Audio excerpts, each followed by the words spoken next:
سورہ فاتحہ کے پڑھے بغیر نماز ہوتی ہی نہیں ہے۔ اس سے پتہ چلتا ہے کہ سورہ فاتحہ پورے قرآن مجید کی روح ہے، اس کا نچوڑ ہے، اس کا خلاصہ ہے، اس کی سمری ہے۔ اب سورہ فاتحہ کے اندر 7 آیات ہیں، اس کے مضمون کو سمجھ لیجئے ذرا۔ ان 7 آیات میں پہلے 3 آیات ہیں اور ان کا مضمون ایک ہے۔ پہلی 3 آیات ہیں الحمدللہ رب العالمین، اللہ کی تعریف، الرحمن الرحیم، اللہ کی تعریف، مالک یوم الدین، اللہ کی تعریف۔ تو آیتیں 3 ہیں، مضمون ایک ہے۔ یہ بات اس سے سمجھ آ گئی نا؟ آیتیں 3 ہیں، مضمون ایک ہے، اللہ کی تعریف اس میں بیان کی گئی ہے۔ پھر جو چوتھی نمبر آیت ہے نا، وہ اس سورہ فاتحہ کا دل ہے، اس کا نچوڑ ہے، اور وہ ہے ایاک نعبد و ایاک نستعین۔ اے اللہ ہم آپ کی ہی عبادت کرتے ہیں اور آپ ہی سے مدد مانگتے ہیں۔ اور اس کے بعد کی جو 3 آیات ہیں ان کا بھی ایک مضمون ہے، اہدنا الصراط المستقیم صراط الذین انعمت علیہم غیر المغضوب علیہم ولا الضالین۔ تو 3 آیات پہلے، 3 آیات بعد میں، اور اصل جو مدعا تھا وہ ہے ایاک نعبد و ایاک نستعین۔ آج کا جمعہ ایاک نعبد کے اوپر بیان ہوگا، اور اگر اللہ نے زندگی رکھی تو انشاءاللہ آئندہ جمعہ ایاک نستعین کے اوپر بیان ہوگا۔ ایاک نعبد، اے اللہ ہم آپ کی ہی عبادت کرتے ہیں، اس میں توحید ہے۔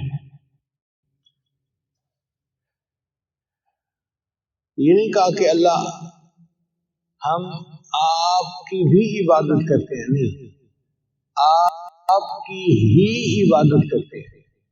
یہ جو نقطہ ہے نا لگا ہوا، اسی کو شرک کہتے ہیں، کا تو فرق ہے۔ کہتے ہیں مجھے یہ نقطہ دوبارہ نہیں ہے، تم یہ نہیں کہہ سکتی کہ میں آپ کی بھی بیوی ہوں، لازم ہے تمہیں کہنا پڑے گا میں آپ کی ہی بیوی ہوں، تب تم میری بیوی ہو۔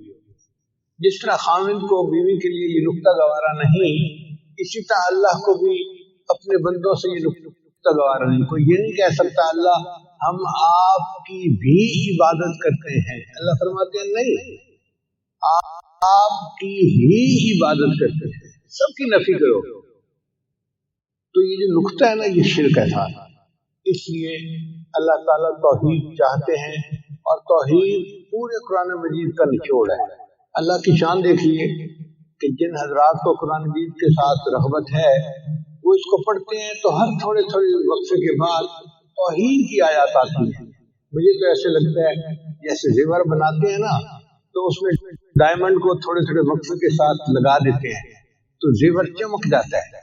بالکل اسی طرح اللہ تعالیٰ نے اپنے کلام مجید میں توحید کی آیات کو ڈائمنڈ کی طرح لگا دیا ہے۔ پورے قرآن مجید کی حسن بڑھ گیا ہے۔ چنانچہ آپ اگر غور کرتے ہیں تو سورہ بقرہ کے اندر سب سے پہلے توحید کا اعلان اللہ فرماتے ہیں، یا ایھا الناس اعبدوا ربکم الذی خلقکم والذین من قبلکم لعلکم تتقون۔ یہ توحید کا اعلان ہے۔ پھر اس کے بعد تھوڑے وقفے کے بعد اللہ فرماتے ہیں وَإِلَٰهُكُمْ إِلَٰهٌ وَاحِدٌ، اور تمہارا الہ ایک ہے۔ پھر کچھ اور وقفے کے بعد اللہ فرماتے ہیں اللہ لا الہ الا هو الحی القیوم، توحید کی بات۔ اور اللہ تعالیٰ جگہ جگہ شرک کی نفی بھی فرماتے ہیں۔ چنانچہ فرماتے ہیں وَإِذَا ذُكِرَ اللَّهُ وَحْدَهُ اشْمَأَزَّتْ قُلُوبُ الَّذِينَ لَا يُؤْمِنُونَ بِالْآخِرَةِ وَإِذَا ذُكِرَ الَّذِينَ مِن دُونِهِ إِذَا هُمْ يَسْتَبْشِرُونَ۔ مگر اللہ نے شرک سے برات کا اظہار فرما دیا، ارشاد فرمایا ان اللہ لا یغفر ان یشرک بہ، جو شرک کرے گا اس کی تو اللہ کبھی اس کو تو معاف کرے گا ہی نہیں، وَيَغْفِرُ مَا دُونَ ذَلِكَ لِمَن یشاء، اس کے علاوہ جو گناہ بھی ہوگا اللہ اس کے گناہ کو معاف کر دے گا۔